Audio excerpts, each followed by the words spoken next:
Okay, so welcome back to Maple Park. Yeah, it's first kind of build we've done a bit of a while. Um, yeah, I think it's gonna be fun. So this is gonna be a talk and exhibit.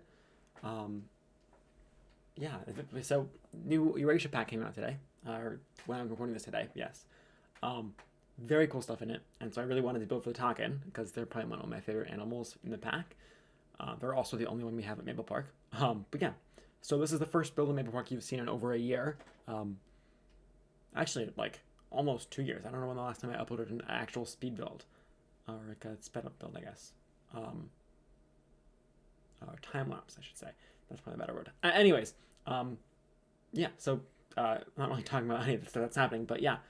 Um, so the story exhibit, we had an exhibit before, but if you watched our tour, you would have seen that I wanted to redo it. So that's what we're doing now. So you can see I'm adding a bunch more terraces, which is I think something that's going to really add to it, make it encourage them to move around a lot more instead of staying in one spot.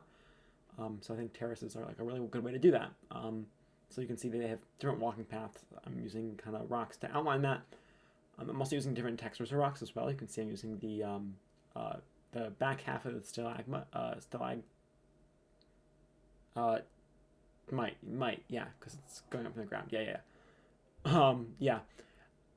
Yeah. So yeah, I'm using the brush to kind of paint the ground a bit, I guess, which I think is going to add a bit, um, paint the ground a bit, and then add, like make the kind of the trails that they kind of go on, which later we'll use to fill in the buffalo grass once we get to there. But we're nowhere near there yet, so yeah.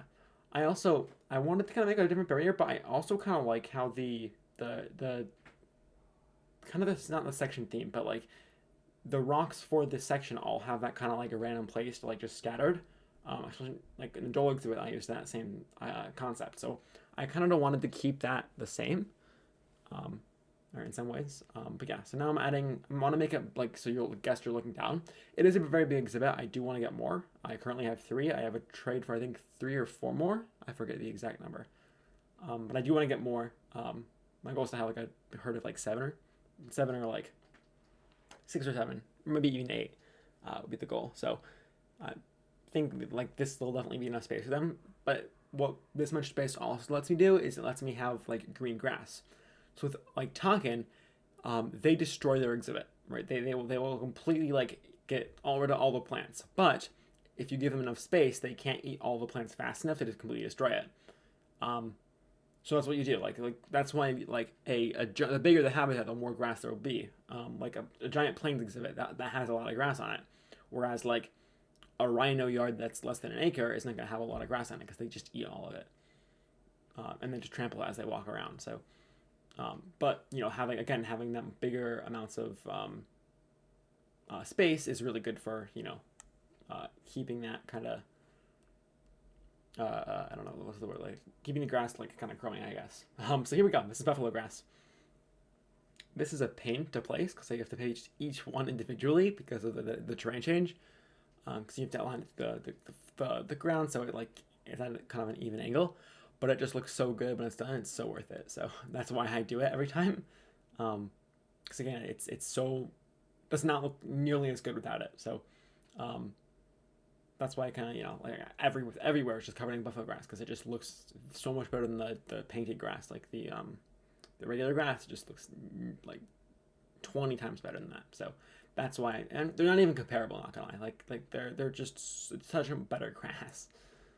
Um, but yeah, and then once you have the buffalo grass, then you can just go like as I did. I have all the buffalo grass. I'm going through and I'm just placing in more grass. The triota grass, I think it's triota grass, I believe. If I'm saying that right.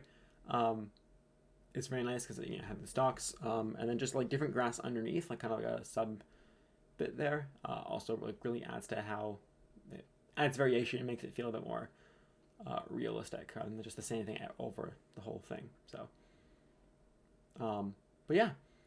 So now I'm just gonna go ahead and re-outline the trail a bit. Just make sure it's all nice and good. Adding trees in as well is another big thing. And then yeah, we're gonna go ahead and start on the thing. I'm flying all over the place. Yes, I'm sorry about that. But the reason I'm doing that is because I have a kind of like like a palette for walls I'm starting to use. So what I want to try and do with walls now is use the same ones over and over again for different things. It'll be much easier. It'll be much more like uniform, I guess. Uh, I want to try and use the same things over and over again. Same different sets, like same windows. As you see here, I grab a window from there. I don't know why when I tried to align at the grid, it like got rid of the thing. So I was a bit confused by that. But you can see I had to end up like aligning it by hand. But we got there. So yeah. I will say this is also at 8 times speed, so like it take me a lot longer than this you're seeing here. Which is okay, part of the process, and it was fun to build for. Like I really enjoy going through and redoing some of the stuff that I know I could definitely improve upon, and just making it look so much better. And it really does. It looks so much better than it did. Yeah, it's so fun. But yeah, Eurasia pack. Actually, we can also talk about that for a bit while we're finished up building this. I love it. It's such a cool pack. The Takin look amazing. Everything in there just looks spectacular. I liked all the picks from that. I don't think there was a bad pick at all. I'm obviously not going to use a lot of them, but there wasn't anything else that was like it was a bad pick. So yeah. I'm doing Raven here. I'll also explain this. I don't really do interiors. I do not like doing interiors for like backstage stuff. So like that might be like a recurring theme. That I just don't do interiors because I just don't like doing interiors for backstage stuff. I do like doing interiors for like guest buildings, but you'll probably won't often see me do interiors for like staff building stuff. Well, which I think is okay because I just don't like doing it. It's not very fun. So yeah, I think we're about to kind of like finish up almost the finishing touches. So we're adding some trees in the back of it. Adding some fences as well. We have our little like fence that I'm trying to bring throughout the entire zoo. So that was a good time to add it. And yeah, so I hope you guys enjoyed. I'm going to kind of leave you here. Also, I will say, it may not seem like a circuit because the way I did it, but you just have to do double loops. So you have to go through the big cat area twice, which I know is the end of the world. If you want to do the full circuit and just do it all in one go, you have to go through the big cat area twice. But that's okay. Cat country, I should say. But yeah. So this is kind of getting to the end of it. Just adding some finishing touches, some buffalo grass along the side, making it look really nice. So guest when guests come through, overall looks pretty good. So yeah, but I hope you guys enjoyed. I will leave you guys with some cinematics, I think, and then I will see you guys in the next episode. See ya.